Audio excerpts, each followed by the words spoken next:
Welcome to the very last panel of the 8th edition of the Geneva Health Forum. It goes without saying that the second coronavirus wave is hitting fast and hard. In this discussion, we will be laying out all of the lessons learned from the first coronavirus wave from the caregiver's perspective. That way, we can identify the most prominent challenges that caregivers will encounter during the second wave. The goal is to determine the most urgent actions to make moving forward from the caregiver's point of view. With that said, it is my pleasure to introduce to you Barbara Hau. She will be moderating this session in French. Live translation will be provided. Barbara is a trained physiotherapist, former clinician, and project manager. She has previously worked as a coordinator for the International Committee of the Red Cross and is currently head of the International Relations Department of the Health School Geneva at the University of Applied Sciences and Arts of Western Switzerland. Barbara, the floor is now yours. Thank you very much, Ariane. Voilà, donc bienvenue à tous les participants virtuels à cette discussion intitulée « Les soignants au cœur de la deuxième vague ». Et j'ai le plaisir de vous présenter nos 4 participants à cette discussion, que je prie donc d'indiquer un peu rapidement leurs fonctions et leur rôle dans la gestion de la crise Covid. Donc, nous allons commencer par Ladies First. Madame Carballo, vous êtes infirmière, responsable d'équipe de soins aux hôpitaux universitaires de Genève. Bonjour. Est-ce que vous pourriez en quelques phrases décrire donc votre rôle et votre fonction lors de cette deuxième crise ou lors de la crise Covid? Oui, merci. Donc, je suis Marie-Laure Carballo, je suis une infirmière responsable d'équipe de soins et je suis en charge depuis cet été de monter des unités de soins intermédiaires pour prendre en charge les patients malades du Covid. Et actuellement, nous avons 45 lits dans mes unités de soins intermédiaires avec une 150 collaborateurs, infirmiers et aides-soignants compris. Merci beaucoup pour cette introduction. Donc, vous êtes vraiment proche des soignants, proche de ces patients infectés du Covid. Nous allons passer à notre deuxième participant à la discussion, Dr Corti. Dr Corti est donc... Bonjour. Bonjour, vous êtes médecin, anciennement directeur des opérations de Médecins du Monde. Et en ce moment, vous avez aussi un rôle prépondérant dans la gestion de cette crise à Paris. Est-ce que vous pourriez nous en dire quelques mots, quelques phrases? Oui, bonjour tout le monde. J'ai été coordinateur médical d'une structure pour personnes précaires, Covid, notamment femmes et familles en situation de précarité pour l'association Aurore et la ville de Paris pour la première vague entre le mois de mars et le mois de juillet. Et aujourd'hui, j'assure aussi des soins dans une clinique de soins de suite et de rééducation. J'interviens aussi dans le champ de la santé scolaire où la question du Covid est très présente. Très bien, merci beaucoup de participer.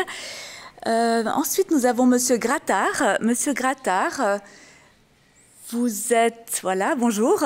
Plaisir de vous voir sur l'écran. Bonjour. Vous êtes directeur adjoint des ressources humaines à l'institution genevoise de maintien à domicile, connue par la population genevoise sous le nom d'IMAD. Donc, quelle est votre fonction et votre rôle actuellement dans la crise Covid? Donc, je suis directeur adjoint des ressources humaines, adjoint des ressources humaines, comme vous l'avez dit, pardon. Ça fait 10 ans que je travaille à IMAD.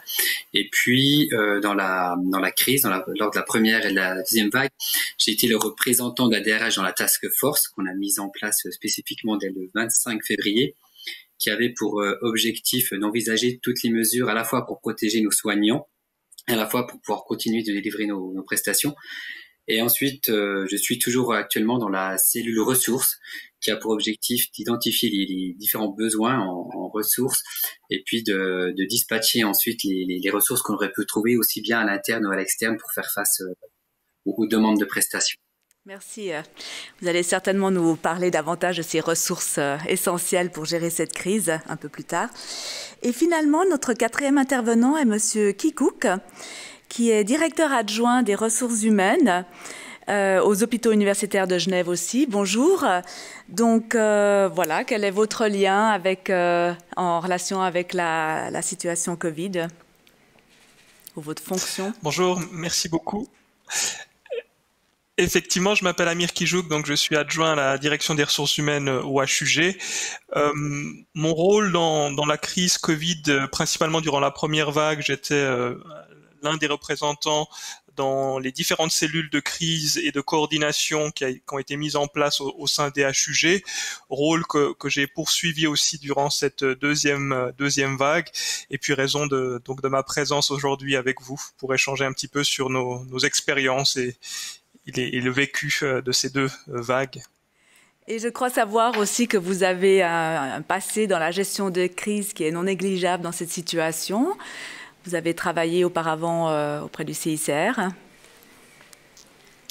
Effectivement, j'ai une dizaine d'années à peu près d'expérience au sein du comité international de la Croix-Rouge comme délégué sur le terrain et puis aussi ensuite dans la fonction RH au niveau du siège et malheureusement j'ai envie de dire eu à contribuer aussi dans la coordination de la réponse humanitaire d'un point de vue RH dans différents contextes sur lesquels nous étions impliqués.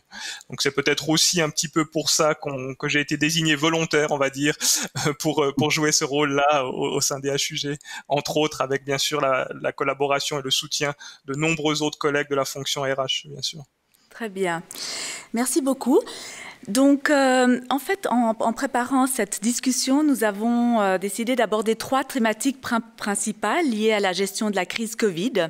La première thématique est en fait la réponse interdisciplinaire par rapport à cette crise Covid et la coordination aussi entre les différentes institutions. La deuxième thématique sont les défis rencontrés spécialement dans la gestion des ressources humaines. Et enfin, la troisième thématique, ce serait de réfléchir ensemble à quelques pistes pour gérer au mieux cette crise actuelle et probablement future. Enfin, je pense qu'elle va durer encore quelques temps. Voilà, donc par rapport au cadre, nous souhaiterions vraiment avoir une discussion, donc n'hésitez pas à rebondir sur les points qui sont mentionnés par les uns et par les autres. Et peut-être le premier point ou le premier point de discussion par rapport à la place de la collaboration interdisciplinaire, qui sont ces autres professionnels de la santé engagés en ce moment dans la gestion de la crise Covid. Peut-être Madame Carballo, au niveau des U, concrètement? Oui. Donc sur le terrain, on a évidemment une équipe médicale, infirmière, aide-soignante. On travaille beaucoup avec les physiothérapeutes respiratoires qui ont une grande place dans cette maladie, surtout aux soins intermédiaires et aux soins intensifs, et aussi pour la mobilisation précoce de nos patients atteints du Covid. Et puis après, peut-être toutes les professions non médicales qu'on voit un peu moins au sein des unités, mais qui sont extrêmement importantes, surtout en termes qui nous facilitent l'engagement du personnel. Donc, on a 2 représentants là qui vont peut-être pouvoir en dire un peu plus. Mais c'est vrai que sans les ressources humaines, on n'aurait jamais pu avoir tous ces collaborateurs aussi vite sur le terrain. Et nos équipes, depuis le début de la deuxième vague, ont pratiquement quadruplé là. Donc peut-être je peux laisser la parole à Monsieur Kijouk ou Monsieur Grattard. Oui, effectivement. Oui, Monsieur Grattard. Je prends volontiers. Oui, pour compléter, je prends volontiers la parole.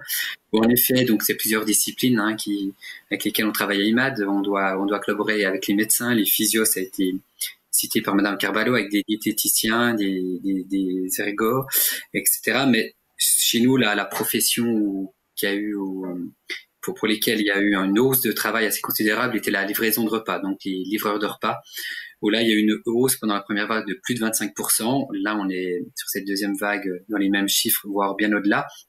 Ou suite au semi-confinement et puis aux malades du Covid, les gens demandaient à ce qu'ils puissent recevoir leur livraison, leur repas à domicile.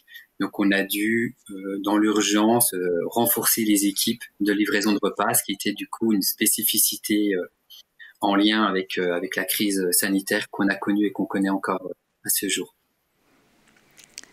Ok, merci beaucoup. Et Monsieur Kikouk, vous citiez aussi en préparation à d'autres professionnels ou d'autres personnes engagées dans cette crise qui sont peut-être moins conventionnelles que les physiothérapeutes ou les assistantes en soins. Oui, effectivement, comme l'a dit Madame Carballo, et comme l'indique le titre de cette session, hein, les soignants au cœur de la vague Covid, mais c'est vrai qu'il faut, sans sous-estimer bien évidemment le rôle de nos collègues médico-soignants qui sont en première ligne auprès du patient et qui font un travail remarquable et formidable dans des conditions complexes. C'est aussi important de ne pas oublier que les HUG et l'hôpital est un écosystème en soi, et c'est grâce réellement à la coopération et à la solidarité de toutes les fonctions qui constituent l'hôpital qu'on a réussi, je dirais, à faire face à la première vague, et on va réussir à faire face à la seconde. Mais je tiens à mentionner ici tous les métiers qu'on ne voit pas généralement, mais qui ont un travail indispensable, les métiers de la logistique, les métiers de la technique, de l'entretien.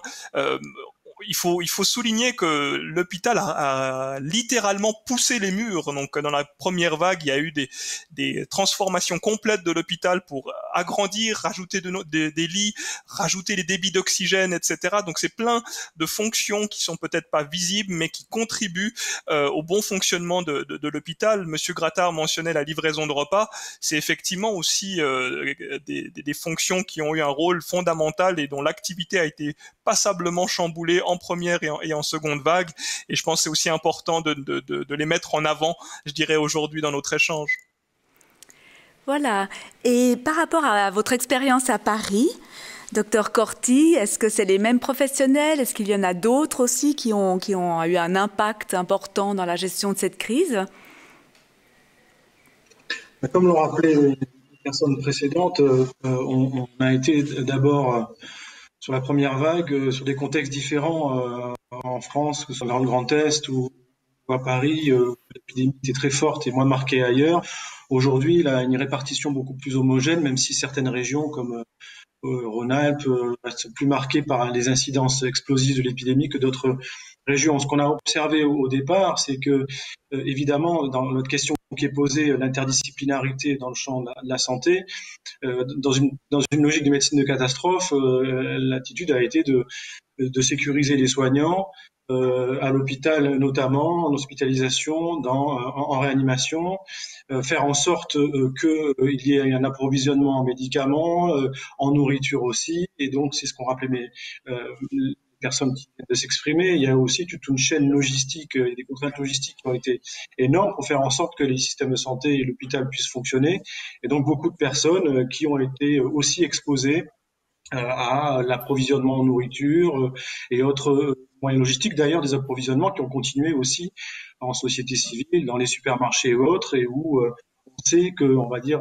ces personnes de terrain, notamment, ont été particulièrement impactées par les surmortalités, souvent en lien avec des déterminants de précarité, ne pouvant pas travailler en télétravail et en étant moins exposés. Donc, dans cette approche interdisciplinaire, il y a eu aussi des médecins de terrain, des infirmiers, des kinés, des dentistes, qui ont été beaucoup plus en difficulté d'avoir du matériel de protection, des gants, des masques, et rapidement la téléconsultation s'est imposée, alors que, on va dire en milieu hospitalier, les masques manquaient dans certains endroits, mais les approvisionnements étaient sécurisés au niveau de la réanimation.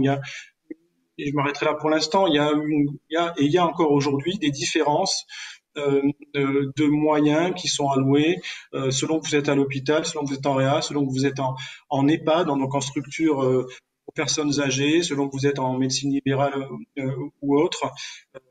Voilà, donc ce qui est important, c'est que dans tous les cas, pour faire face à cette épidémie, il faut qu'il y ait à la fois un travail de terrain très fort dans la prise en charge ambulatoire et la prévention, le fameux tester, tracer, isoler, et dans le même temps, pour les cas qui sont graves, que l'hôpital puisse les prendre en réanimation. Il n'y a pas d'activités secondaires dans le champ sanitaire et social. C'est du terrain à l'hôpital qu'il faut être vigilant. Merci beaucoup. J'aimerais juste revenir encore sur un point de l'interdisciplinarité. C'est pas toujours facile de travailler ensemble. C'est pas toujours facile de travailler ensemble en temps de crise. Est-ce que l'un ou l'autre d'entre vous aimerait témoigner, peut-être Madame Carballo, qui est vraiment sur le terrain, témoigner sur comment vous avez fait que tous ces gens ont su et ont, pour certains, appris à travailler ensemble dans cette situation, ou Monsieur Grattard? La particularité de la crise, c'est que on a dû travailler tous ensemble de manière extrêmement rapide avec des gens et des professionnels d'horizons très différents. En quelques mois, on a monté des équipes avec du personnel retraité qui est venu nous aider, du personnel qui venait de la pédiatrie, des médecins gynécologues qui sont venus nous aider et des physiothérapeutes qui n'avaient pas du tout l'habitude, par exemple, de travailler à l'hôpital cantonal. Mais on est tous là pour le même objectif et le même but, c'est traiter nos patients Covid. Et donc ça s'est fait en fait assez naturellement avec l'aide de cellules de crise, avec des cellules quotidiennes quand on est au plus fort de la crise, avec des séances de coordination qui nous ont aidés. Et mais sur le terrain, c'est ce que je connais le mieux pour ma part. Ça s'est fait probablement plus facilement qu'en période de non-crise, parce que les barrières sont tombées et on s'est posé beaucoup moins de questions. Tout était plus facile aussi dans la communication et puis l'obtention des réponses que des fois on attend longtemps, qu'on a passé par diverses strates hiérarchiques. Là, en période de Covid, tout va plus vite et tout est plus simple pour ce côté-là. Merci beaucoup pour cette note positive. J'aimerais peut-être aborder la deuxième partie de cette question. Donc, il y a eu cette collaboration, les institutions ont su se réorganiser, se coordonner. Est-ce que, Monsieur Grattard, vous voudriez-vous partager votre expérience du Covimad pour montrer comment une institution a mis en place tout un système, en fait, pour gérer au mieux et répondre au mieux aux besoins? Oui, bien sûr, volontiers. Donc, comme l'a dit Madame Carballo, on a dû s'adapter à cette crise et concernant IMAD, on a créé en tous les cas trois équipes spécifiques avec des prestations bien spécifiques en lien avec ce virus. On a créé tout d'abord l'équipe Interco qui intervient 7 jours sur 7 et qui s'occupe uniquement du dépistage à domicile. On a créé une deuxième équipe qui s'appelle Covidome pour prendre en soin les clients qui étaient testés positifs. À ce jour, pour information, on a plus de 160 clients Covid+, qu'on suit à domicile. Donc, c'est toujours tout de même 160 lits en moins qu'on devrait demander aux hôpitaux ou qu'on peut dégager des hôpitaux grâce au suivi qu'on fait à domicile. Et puis, vous avez parlé de Covimad. Donc, en effet, IMAD a aussi créé le 20 avril 2020 une équipe spécifique qui s'appelle Covimad.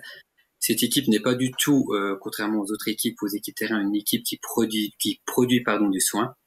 C'est une équipe qui coordonne les acteurs pour créer de l'interdisciplinarité en essayant de regrouper justement tous les acteurs qui gravitent autour du patient. Voilà, c'est comment le Covimad donc qui essaye de coordonner l'ensemble des acteurs. Nous avons en effet, durant la première crise, proposé aux médecins traitants et à nos différents partenaires du réseau santé de construire ensemble un itinéraire global de réadaptation domiciliaire pour qu'ils puissent répondre dans la durée surtout aux enjeux, à ces nouveaux enjeux qui étaient posés via ce nouveau virus. Merci beaucoup. Monsieur Kikouk, est-ce que vous pourriez nous préciser un peu quelles sont les collaborations qui existaient déjà, mais qui ont été peut-être renforcées, tant au niveau des institutions qu'au niveau du canton, peut-être hors canton, par rapport aux ZUG? Effectivement, je tiens aussi à souligner ce que vient de dire Monsieur Grattard, donc cette coopération qui est quasi une évidence entre l'IMAD et les HUG dans le canton, mais qui a joué encore un rôle d'autant plus important dans cette deuxième vague, notamment avec les soins à domicile qui évitent une hospitalisation. Il y a effectivement les EMS qui jouent ce rôle-là pour éviter une surcharge encore plus importante au sein des hôpitaux. Et puis bien évidemment une union sacrée, j'ai envie de l'appeler comme ça, qui qui est né durant la première vague avec les cliniques genevoises, une vraie coopération aussi pour tout ce qui était opération urgente, un partenariat, nos chirurgiens qui allaient opérer dans les cliniques, le soutien des infrastructures, etc. Et c'est vrai que durant la première vague, les HUG étaient l'hôpital Covid du canton, et cette deuxième vague, c'était l'approche qui avait été imaginée aussi, mais personne, je pense, n'avait anticipé l'ampleur de cette deuxième vague, qui a amené aussi à revoir le fonctionnement et le partenariat qu'il y avait avec les cliniques. Et certaines de ces cliniques ont admis également des patients Covid. Et puis, un des scénarios qui était peut-être celui qu'on ne souhaitait pas avoir à activer, mais aussi une coopération intercantonale.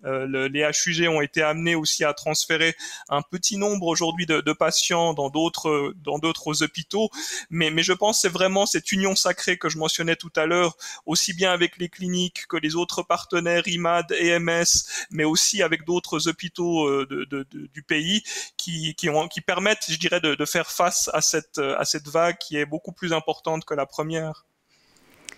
Merci beaucoup. Docteur Corti, par rapport à ce que vous entendez à l'expérience genevoise, vu que les 3 représentants participants sont tous de Genève, est-ce que vous avez un commentaire? Est-ce qu'il y a des similitudes par rapport à ce que vous avez pu vivre en France ou des différences notables? Oui, absolument. Pas mal d'observations qui ont été rappelées sur des partenariats entre le secteur de médecine de ville, le secteur privé, le secteur public. On a vu aussi, on a encore aujourd'hui des transferts de malades qui se font d'une région à l'autre en fonction des saturations des dispositifs, notamment hospitaliers ou de réanimation, vers des régions où la pression est moins forte. On a même vu aussi des transferts en Allemagne. Donc cette réalité des transferts, elle est présente, y compris dans la seconde vague. On a des médecins de ville qui sont mieux équipés aujourd'hui pour pouvoir notamment faire des tests rapides antigéniques et donc pouvoir aussi anticiper des gestes d'isolement de patients sans être obligé de les envoyer aux urgences comme c'était nécessaire sur la première vague. On a la possibilité, comme ça a été rappelé aussi, pour des médecins généralistes, de faire de l'oxygénation à domicile, donc pour des patients qui nécessiteraient de l'oxygène sans forcément avoir un pied en réanimation. Et ça se fait de plus en plus dans un partenariat médecine de ville hôpital. Et puis il y a eu des dispositifs aussi mis en place dans certaines villes, notamment à Paris, où des équipes pouvaient, notamment des dispositifs type Covisan ou Covidon, pouvaient se déplacer pour aller faire du contact tracing. Et il y a eu même, dans la logique nécessaire d'isolement, alors ça n'a pas bien fonctionné, et des partenariats entre les hôpitaux de Paris, la ville de Paris et certaines chaînes hôtelières, pouvoir proposer des isolements dans de bonnes conditions, ce qui n'a pas forcément très bien marché et qui reste un challenge opérationnel important pour probablement les prochaines vagues, parce que aujourd'hui la stratégie du tester, isoler, tracer a été un échec, et dès lors que les incidences seront plus basses, alors il faudra reprendre ces stratégies de manière plus prononcée. Merci beaucoup. Vous, Dr Corti, vous signalez les médecins de la ville, donc la ville. Est-ce qu'un des intervenants de Genevois aimerait démontrer ou décrire ce lien avec les professionnels de la santé qui sont en ville dans les cabinets, soit médicaux, soit les cabinets de physiothérapeutes ou même les associations professionnelles? Je sais que la Ligue pulmonaire était très active. Monsieur Grattard? Oui, on travaille notamment, on a un partenariat avec la Ligue pulmonaire pour nous fournir tout ce qui concerne le matériel, notamment en bouteilles d'oxygène. On travaille aussi également avec la faculté de médecine. On s'est mis en relation avec la HEDS pour voir si on pouvait également recruter des étudiants. Donc voir si on pouvait passer une annonce à la HEDS, voir à quel taux d'activité on pouvait les engager, quel type de soins ils pouvaient faire à IMAD. On travaille également en étroite collaboration avec la DGS, la Direction Générale de la Santé à Genève, et puis notamment l'association, bien entendu, des médecins de Genève. Voilà. Merci. J'ai vu aussi que M. Kikouk voulait rajouter quelque chose. Oui, mais effectivement, je pense que le fonctionnement qu'a connu l'IMAD et que connaît l'IMAD est le même au sein des HUG. Hein. Tous les partenaires sont les mêmes et que nous avons sollicités. Et puis effectivement, les étudiants HEDS durant la première vague, les étudiants de médecine aussi qui sont venus en renfort et qui continuent à l'être, même si contrairement à la première vague, les écoles ne se sont pas arrêtées. Donc il y a peut-être aussi un tout petit peu moins de disponibilité, mais les partenariats avec l'AMIG, l'AMG, et tous les autres partenaires continuent, et c'est effectivement grâce au soutien de tous qu'on peut faire face. Un point peut-être aussi qui était très important durant la première vague, c'est qu'un bon nombre de cabinets de physiothérapeutes et autres avaient été fermés, ce qui fait qu'on a eu aussi une disponibilité plus importante de certains de ces praticiens de ville qui sont venus renforcer aussi les rangs des HUG, mais c'est effectivement un vrai réseau de solidarité, je dirais, au sein du canton qui s'est mis en place et qui continue, même si aujourd'hui la vie ne s'est pas arrêtée, contrairement entre guillemets à la première vague avec le confinement qu'on a connu. C'est la difficulté, je pense, de cette gestion de ces deux réalités qui compliquent un petit peu la tâche. Voilà, merci. Donc j'aimerais qu'on passe à notre deuxième thématique. Donc la deuxième thématique, c'est les principaux défis que doivent relever les ressources humaines en particulier. Lors d'une autre discussion du Geneva Health Forum, Madame Hiro, Chief Nurse de l'OMS, nous a cité qu'il manquait dans le monde 5 millions d'infirmières. Donc j'imagine que peut-être nous en avons manqué aussi à Genève, peut-être pas. Madame Carballo, que vous pouvez nous dire en fait de cette gestion des ressources humaines sur le terrain? Est-ce que vous avez toujours eu assez de personnes qui venaient traiter les patients ou c'était des fois difficile? Alors oui, paradoxalement, après la première vague, on a construit nos équipes en prévision d'une deuxième vague, et dans le but surtout de les former en soins aigus. Et là, on s'est presque retrouvé avec trop d'infirmières. C'est ce qu'on a entendu parce que on avait tout d'un coup plus de patients et beaucoup d'infirmières à former.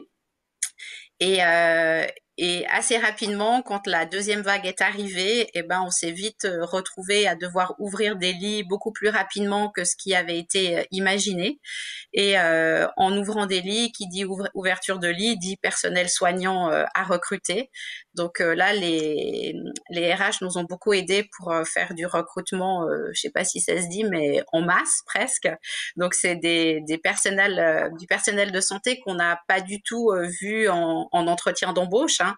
C'est des gens qui ont été recrutés rapidement, sans qu'on les voie, donc sans qu'on puisse évaluer leurs compétences, et puis qui ont été attribués aux différents secteurs Covid de l'hôpital. Donc en termes de nombre, on a géré ce pool soignant, ce pool Covid comme on l'a appelé, au mieux, en les dispatchant dans les unités prioritaires en fonction des besoins. Donc il y a eu par exemple tout d'un coup un énorme besoin dans les secteurs de dépistage et de frottis, et puis après c'est les soins intermédiaires qui ont pris le lead dans le nombre de collaborateurs nécessaires. Et la particularité des soins aigus, que ça soit les soins intensifs ou soins intermédiaires, c'est la difficulté de trouver des soignants avec des compétences bien spécifiques. Donc actuellement, en termes de nombre de soignants, il est pratiquement complet. Cependant, les compétences sont pas encore toutes là. C'est des collaborateurs qu'on doit former.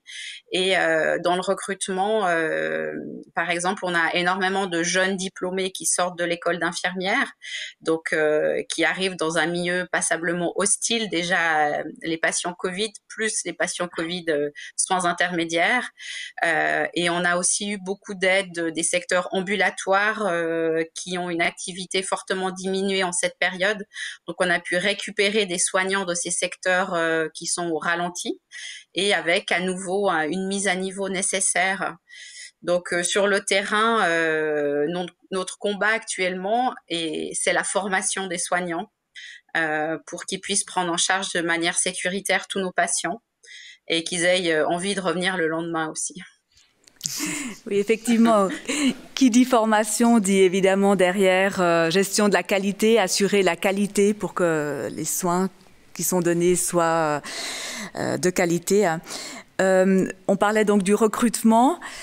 Pour en rester avec les Hugues, Monsieur Kikouk, comment vous avez fait pour recruter des gens aussi rapidement? Comment vous avez fait pour éventuellement redistribuer ce personnel?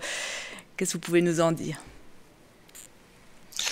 Là aussi, c'est vrai que le personnel médico-soignant est bien évidemment au cœur de tout ça, mais les fonctions administratives, notamment les RH, ont été une des courroies aussi pour essayer de faciliter ce recrutement. Donc on a révolutionné, et c'est pas, je pèse le mot, effectivement, nos pratiques avec des outils qu'on a pu développer en 4e vitesse grâce au soutien aussi de l'informatique. On a essayé de concentrer un nombre de ressources à cette présélection des dossiers au niveau recrutement, puis ensuite on a réellement fait des contractualisations à la chaîne pour s'assurer que les gens viennent le plus rapidement possible. Et c'est vrai que ça prêtait peut-être à sourire en fin de première vague lorsque les HUG parlaient de recruter plusieurs centaines de soignants pour se préparer une seconde vague. Certains se disaient, mais on a passé au final la première vague sans trop de difficultés. Pourquoi mettre tout ce système en place? Et là, effectivement, on s'est rendu compte, en anticipant, on a pu recruter un certain nombre de personnes, préparer la formation, mais malgré tout, le dispositif n'était pas complet. Donc, le recrutement s'est poursuivi jusqu'à il y a très peu de temps. Mais c'est vrai qu'on s'est limité et on s'est heurté à une réalité qui est le marché de l'emploi. C'est vrai que l'objectif n'était pas de débaucher les ressources dans d'autres secteurs pour alimenter les HUG, à l'image de cette coordination, de cette coopération qui existe avec les autres institutions. La règle, c'était aussi de ne pas débaucher le personnel des autres cliniques, des partenaires, l'IMAD, les EMS ou les hôpitaux voisins, de France voisine notamment. Et donc, c'est sur un bassin relativement limité qu'on a dû concentrer les campagnes de recrutement et faire au mieux avec les moyens du bord. Mais je dirais que malgré tout, ça nous a quand même permis d'avoir un nombre important de collaborateurs avec les défis de formation que mentionnait Madame Carballo. Et à ce titre-là, je tiens juste à mentionner une petite anecdote, mais qui a son importance aussi. C'est vrai que ça a chamboulé tout le système d'intégration des collaborateurs qui se faisait en présentiel. Et donc, il y a eu un travail remarquable de notre secteur de formation avec la HEG à Genève pour développer une plateforme de formation digitale qui a été aussi mise à disposition d'autres partenaires. Donc c'est vrai que c'était la levée de beaucoup de barrières pour déployer très rapidement un nombre de solutions qui auraient pris en temps normal davantage de temps à être mises en place. Merci. J'aimerais passer la parole à l'IMAD, Monsieur Grattard. Vos professionnels n'ont pas été débauchés par les Hugues. Comment ça s'est passé chez vous? Est-ce que vous avez eu assez de personnes pour répondre? Comment vous avez passé par le recrutement? Est-ce que vous avez engagé des retraités, éventuellement réengagé, réemployé? Comme nos partenaires, on a dû faire face à une augmentation des besoins et donc des ressources du personnel. À cet effet, on a la chance d'avoir un service de recrutement interne à IMAD. Alors, ce qu'on a fait, on a fait tomber tous les recrutements qui n'étaient pas pressants sur d'autres fonctions et nos chargés de recrutement, qui sont au nombre de 5, se sont concentrés uniquement sur le recrutement du personnel infirmier. Du coup, tous les recrutements se faisaient en télétravail. On essayait quand même qu'il y ait au minimum un entretien visuel en visioconférence avec les futurs collaborateurs d'IMAD. On a mis donc beaucoup d'efforts sur ces recrutements-là. On a renforcé du coup le service de recrutement, donc c'est-à-dire qu'on a engagé une ressource supplémentaire pour pouvoir faire plus d'entretiens à l'interne. On a aussi, lors de la deuxième vague, on s'est rapproché de la DGS pour obtenir plus rapidement les droits de pratique pour les infirmiers, qui est peut-être une spécificité genevoise, pour que nos infirmiers puissent être opérationnels plus rapidement.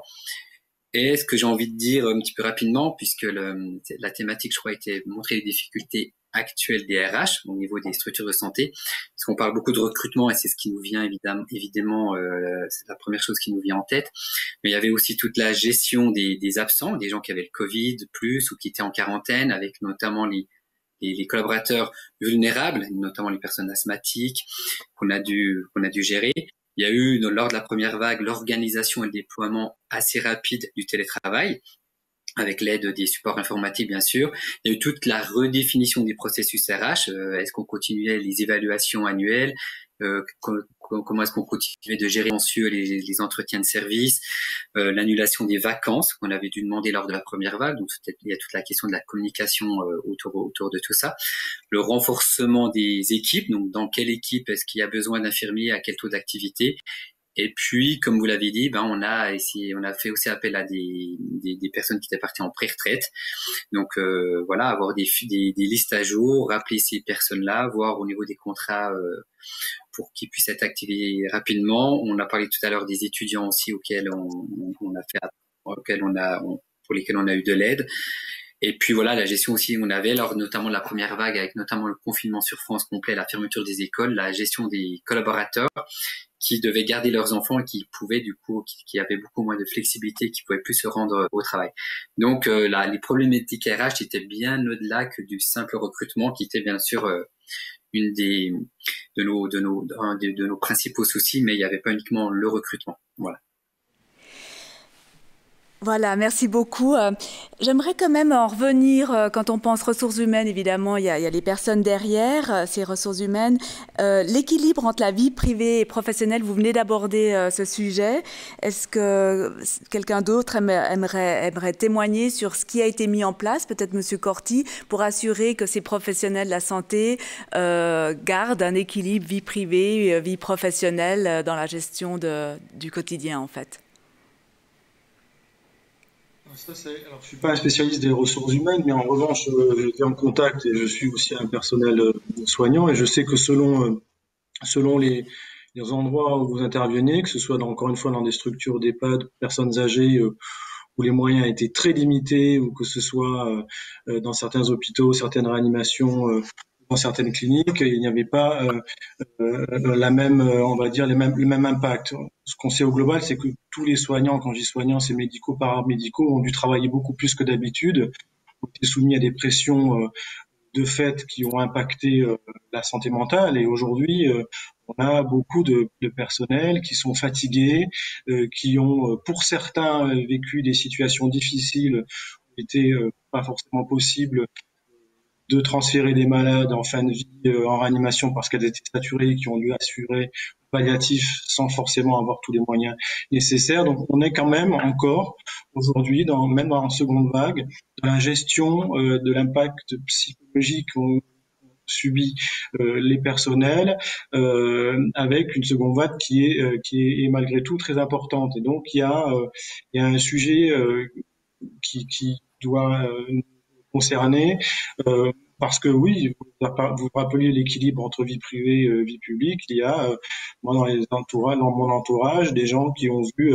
leur situation familiale se détériorer parce que c'est plus que d'habitude, c'est pas forcément facile de parler de sa souffrance au travail, c'était pas toujours évident de pas culpabiliser, de risquer de ramener la maladie à la maison, et donc il y a eu tout un tas de situations qui ont fait que ça n'a pas forcément facilité les relations conjugales dans un contexte où, je vous le rappelle, le confinement total de la première vague a eu un impact aussi très fort d'un point de vue social, avec des violences notamment intrafamiliales et qui ont été et notamment des violences liées au genre et des violences sur les femmes notamment qui ont été majorées, sachant qu'elles restent assez intenses au quotidien. Donc voilà, c'est une situation sur laquelle il faut faire face et nous n'avons pas encore toutes les solutions. Il y a eu en France le Ségur de la santé cet été, c'est-à-dire une démarche ministérielle qui a visé à améliorer on va dire les primes, la revalorisation salariale des acteurs de santé qui ont plus ou moins été accepté, plus ou moins contesté, mais il y a eu un effort de ce côté-là. En revanche, il n'y a pas forcément eu plus de recrutement, et c'est vrai que dans un laps de temps assez court, on ne peut pas former du jour au lendemain plus de médecins anesthésistes, plus d'infirmiers ou infirmières anesthésistes aussi, qui peuvent travailler en réanimation, et que ça va prendre un peu de temps, et que la question de fond des moyens plus importants en secteur public ou privé se pose, mais qu'on n'a pas la réponse instantanée, que ça doit s'inscrire dans les politiques publiques de long terme. C'est effectivement très important de relever cet impact psychologique et cet impact social. Est-ce que, brièvement, avant qu'on passe à notre troisième thématique, Monsieur Grattard ou Monsieur Kikouk, vous aimeriez nous citer ce que vous avez mis en place très concrètement, ou même Madame Carballo, pour donner un soutien à vos équipes, aux gens du terrain? Alors, je peux vous citer un exemple rapidement. Donc, la première chose, en effet, lors de la première vague, tous nos soignants étaient très motivés à augmenter leur taux d'activité ou à annuler leurs vacances. Il n'y avait aucun souci avec ça. Ils savaient que leur place était là. Et en effet, lors de cette deuxième vague, on voit clairement qu'il y a une fatigue physique et psychologique, avec des soignants fatigués.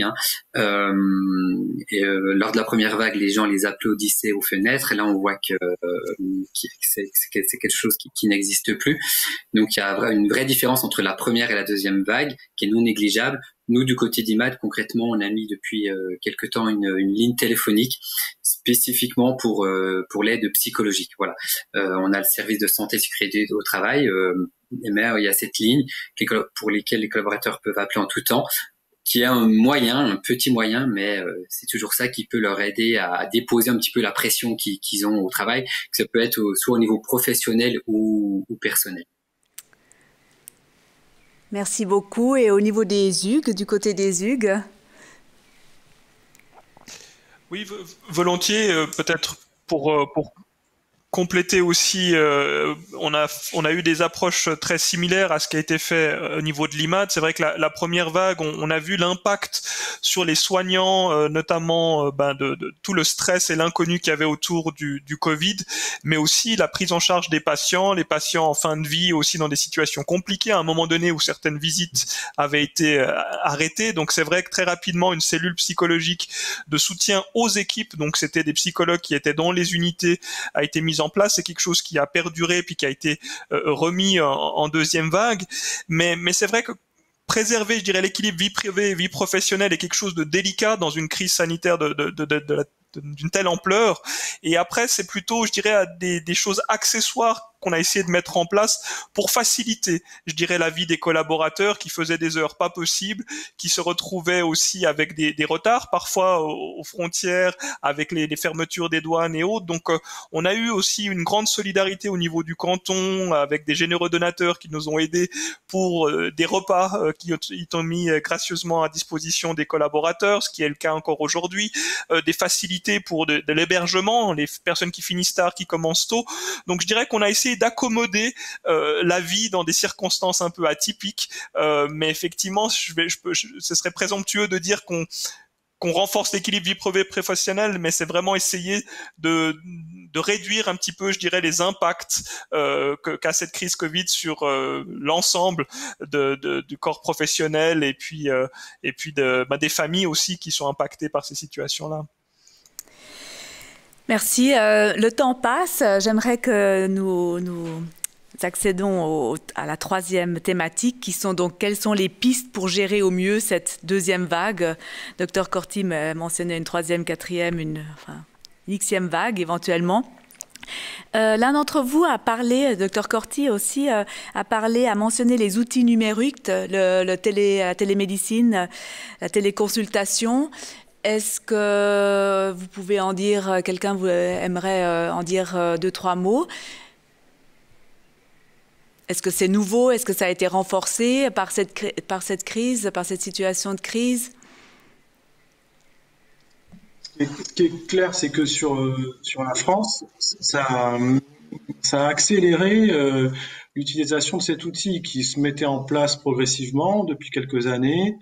Et selon les médecins, notamment de médecine de ville, on y allait, je dirais, de manière très progressive. Là, ça a accéléré cette transformation de pratique, ce qui fait que sur la première vague, tous les médecins, la plupart des médecins, on va dire en zone ou en région où l'épidémie était intense et les incidences explosives, la plupart des médecins faisaient de la téléconsultation et ne recevaient plus les patients au cabinet. Aujourd'hui, c'est différent.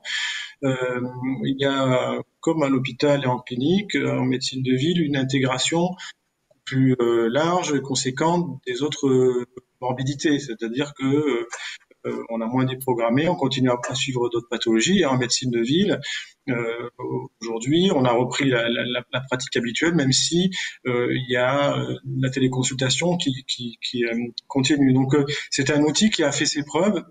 Je parle aussi en santé mentale, beaucoup de psychiatres, psychologues qui n'étaient pas forcément très favorables à cet outil, s'y sont faits, ont des résultats qui sont intéressants. Il faut qu'on peut suivre à distance, y compris dans le champ de la psychothérapie ou de l'analyse, des patients en téléconsultation. Donc voilà, l'épidémie a accéléré cette pratique avec de très bons résultats.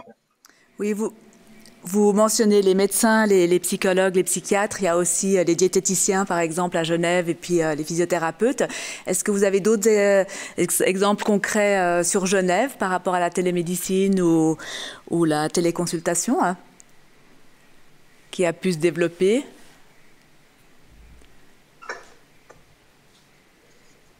Alors, nous, dans les unités, c'est pas de la télémédecine, mais on utilise une interface digitale pour les familles de nos patients qui sont isolés. Donc, on l'a beaucoup utilisé lors de la première vague, vu que les visites étaient totalement interdites auprès des patients. Et lors de la deuxième vague, elles sont très restreintes, mais quand même possibles. Mais c'est vrai qu'on utilise des tablettes numériques pour faire des visioconférences, pour que les patients se sentent moins isolés et soutenus par leur famille. Donc, c'est une sorte de télémédecine. D'accord. Est-ce que vous avez d'autres éléments à signaler, à expliquer ou à présenter pour gérer au mieux, qui fait que vous avez géré au mieux cette crise, cette deuxième vague? Je sais que les HUC se sont préparés, vous aviez anticipé avec des scénarios. Monsieur Kikouk? Oui, effectivement. Oui, effectivement, c'est ce que je mentionnais au préalable, c'est-à-dire qu'à l'issue de la première vague, on s'est dit, bah voilà, on sait qu'il y aura une seconde vague, et comment est-ce qu'on s'y prépare? C'est vrai que les décisions du Conseil fédéral, du confinement, l'arrêt de toutes les opérations électives en Suisse a permis de redistribuer les ressources, comme le disait Madame Carballo tout à l'heure, mais on savait potentiellement que ce serait peut-être pas le cas une deuxième fois et qu'il fallait anticiper. Donc, il y avait un scénario effectivement en forme de palier. À partir de quel niveau on enclenche quel mécanisme. Le recrutement était une partie, la redistribution des ressources, l'arrêt de certaines activités, notamment les opérations électives qui ont été arrêtées à l'hôpital pour s'assurer des places, des lits disponibles, mais aussi des ressources humaines disponibles. Et puis ensuite, effectivement, cette coopération qui était née en première vague avec les cliniques qui a été renforcée. Et puis ensuite, le scénario, je dirais, de coopération intercantonale. Donc c'est vrai que ce sont des paliers qui ont été anticipés. On pensait et on espérait que ça serait suffisant, mais c'est vrai que l'ampleur de la vague était telle que je dirais que les décisions politiques sont arrivées à un bon moment. Je n'espère pas être trop optimiste en disant que on a l'impression que la vague se tasse un petit peu. On n'a pas une décélération très forte, mais on voit que l'augmentation ne continue pas, et on voit aussi justement donc l'impact des mesures politiques, le respect des gestes barrières, etc., qui font qu'on peut faire face à cette deuxième vague. Mais je dirais tout ce qui a pu être anticipé a été anticipé. Après, on est toujours plus intelligent a posteriori, mais je dirais qu'avec la situation qu'on a connue à la fin du printemps, toutes les mesures possibles ont été prises, et puis après, au final, c'est surprise sur surprise, on s'adapte, on fait au mieux avec les moyens du bord, j'ai envie de dire. Merci beaucoup. Et au niveau de l'IMAD, est-ce que votre plan d'anticipation a fait effet? Quel est le regard que vous avez sur ce qui a été prévu et ce qui a été finalement mis en place? Est-ce que vous avez un plan, j'imagine, encore pour gérer ce qui va nous arriver, enfin? Donc, lors de la task force qu'on avait initiée en février, tout au début de la première vague, on avait différents scénarios, un petit peu comme ce qui vient d'être expliqué pour les HUG. En fonction des scénarios, on avait différents signaux, vert, orange, rouge, rouge plus. Et puis à ce moment-là, on a adapté nos prestations et notre organisation en fonction de la gravité de ce qu'on pouvait connaître. Lors de la première vague, on a dû basculer sur l'allègement de nos prestations, c'est-à-dire qu'on garde que les prestations vitales. Mardi de la semaine dernière, pas hier, mais la semaine dernière, on a dû basculer une nouvelle fois en prestations vitales. Donc, c'est-à-dire que toutes les prestations non urgentes, comme parfois du ménage ou de l'aide aux courses, des choses qui peuvent attendre ou qui peuvent être faites qu'une fois par semaine au lieu de 2 ou 3 fois par semaine, sont annulées. Et on redistribue ces ressources-là dans les endroits, dans les équipes où il y a besoin de bras, si vous me permettez l'expression. Et puis, ce qu'on a vu, je pense c'est un petit peu pareil au HUG ou dans d'autres organisations, ce qu'on a mis en place lors de la première vague, certaines cellules spécifiques, la cellule ressources, la cellule hébergement, une cellule qui pour s'occuper du plan de protection, etc. Ont pu être réactivées très très très rapidement. Et puis on a quand même pu surfer sur l'expérience non négligeable de la première vague et être du coup plus réactif et encore plus efficace. Voilà, très positif et pour le futur. Lors d'une autre discussion au Geneva Health Forum, Karl Blanchet citait la voix donnée aux patients, aux usagers, donc en l'occurrence aux patients. Est-ce que cette crise Covid est une opportunité de plus pour promouvoir ce qu'on appelle donc les soins centrés sur la personne? Est-ce qu'il y a eu un mouvement qui s'est accéléré aussi de ce côté-là ou pas forcément? Est-ce que c'est trop tôt?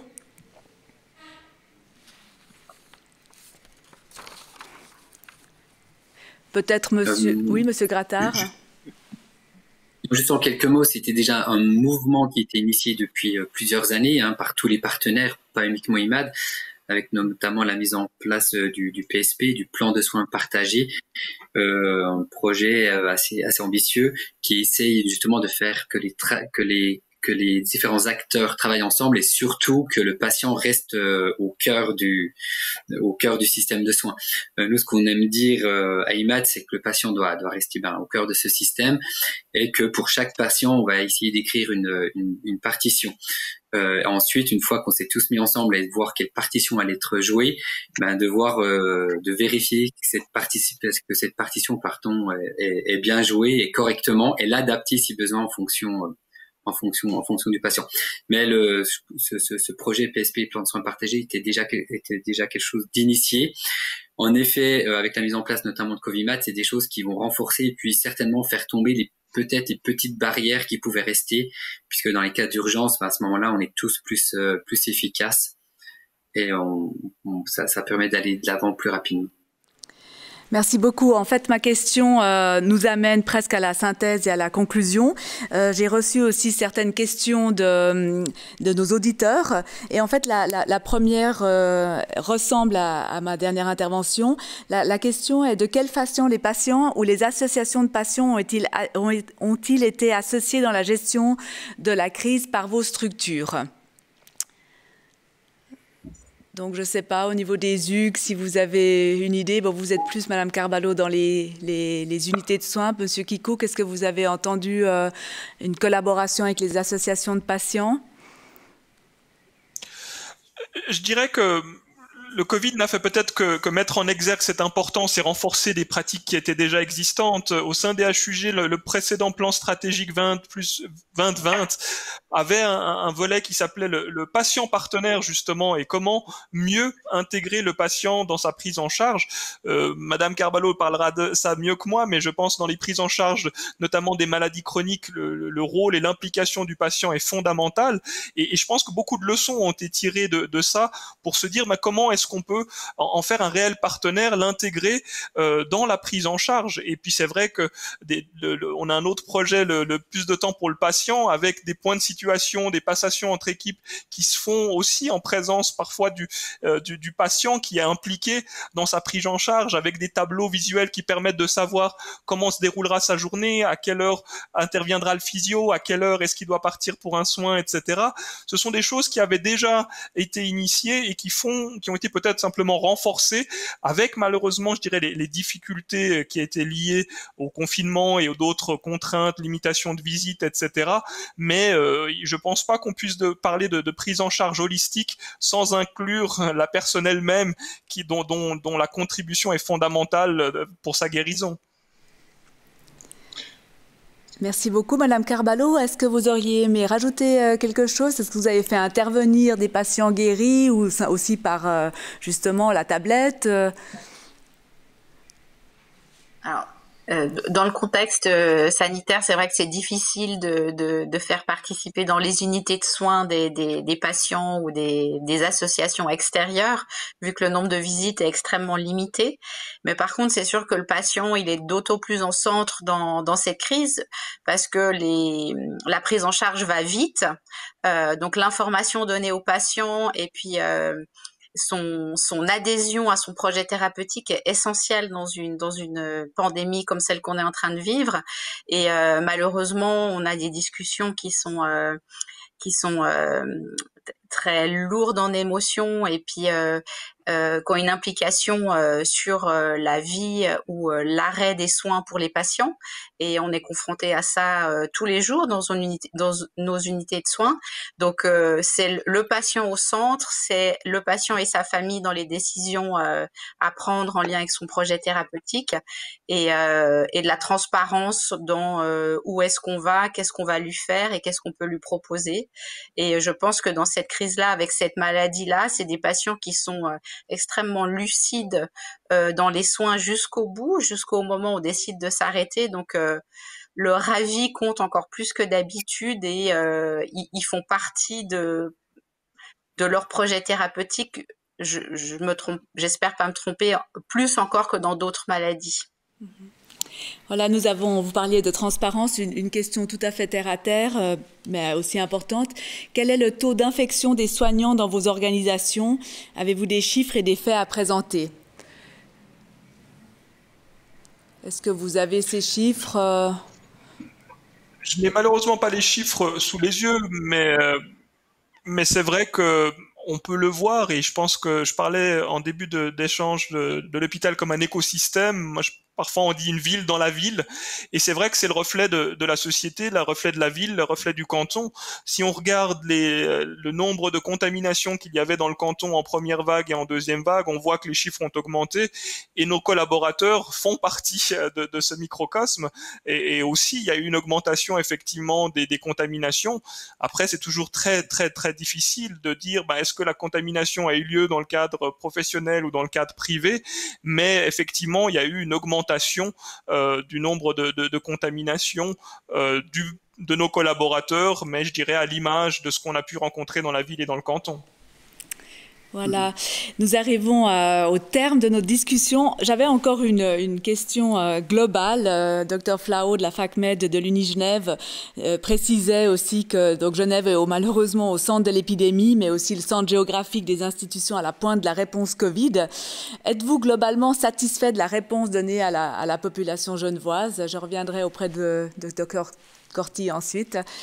Donc pour les Hugues et l'IMAD, qu'est-ce que vous pouvez nous dire? Est-ce que vous êtes serein et satisfait? Si vous me permettez, on avait un illustre visiteur qui est arrivé en première vague, qui a comparé les HUG à un mammouth, qui a fait un saut périlleux sur lui-même en première vague, vu l'adaptation qu'il a été contraint de faire pour faire face à cette deuxième vague. Et je dirais que ça a été possible grâce à la solidarité de tous. Aujourd'hui, ce qui est fondamental, c'est effectivement la solidarité et le respect de tous ces gestes barrières par l'ensemble du public. C'est qu'en fonctionnement comme ça qu'on arrivera à une véritable solution. Donc je pense que cette solidarité doit se maintenir, le public doit aussi, et je pense que nos politiques ont fait tout le travail nécessaire là derrière pour informer, avertir des décisions qui sont pas évidentes, la fermeture de certains commerces et autres, mais c'est vraiment en vue de gérer cette deuxième vague, et je pense que c'est ça qui est important à mes yeux, c'est effectivement que tout le monde prenne compte et conscience du fait qu'on a tous un rôle à jouer dans la gestion de cette crise. Merci beaucoup. En fait, le temps passe vite. C'est une belle façon de clore sur la solidarité, le respect des gestes barrières que vous mentionnez aussi, Dr Corti, très important comme solution en fait. Et je laisserai donc la parole à Ariane pour clore cette session. Merci beaucoup de votre participation.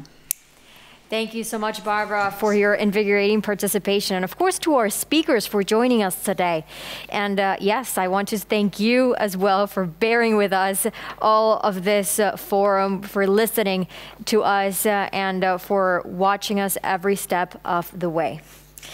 Stay tuned because in just 15 minutes, you will be able to witness the closing ceremony where the Geneva Health Forum Awards will be announced. But first, please enjoy a yoga session.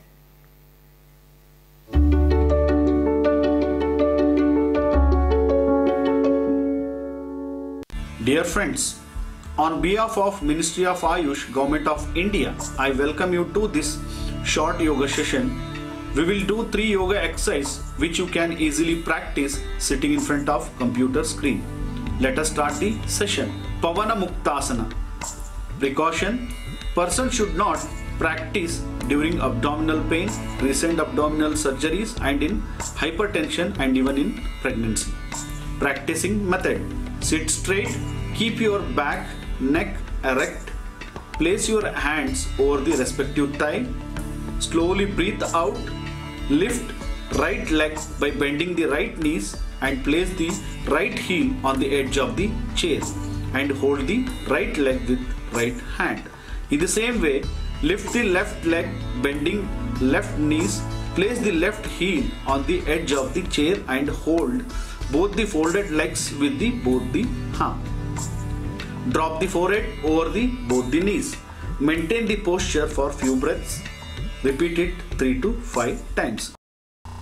Improves the digestion, metabolism, reduces abdominal fat, strengthens the back and abdominal muscles.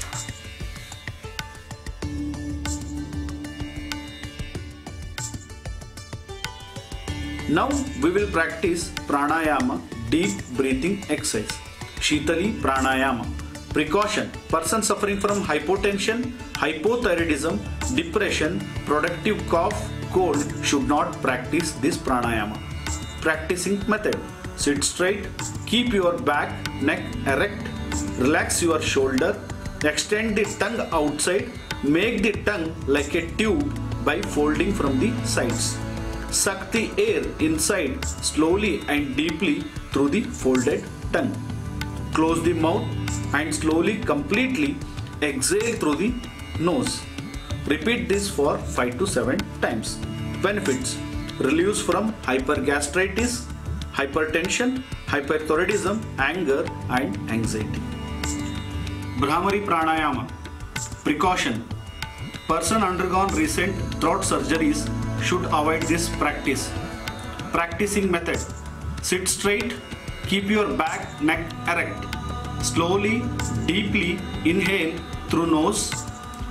After this, close your ear with respective thumb, eyes with index finger, place middle finger over the nose, ring finger over the mouth, little finger over the chin, and exhale through nose by producing humming sound from the throat.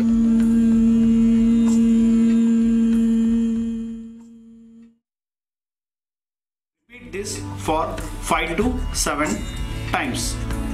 Benefits: relieves from all sort of pain, stress, induces good sleep, best in thyroid complaints. Thank you for practicing. Enjoy the GHF session today. For any queries, please reach out to Embassy of India, Bern.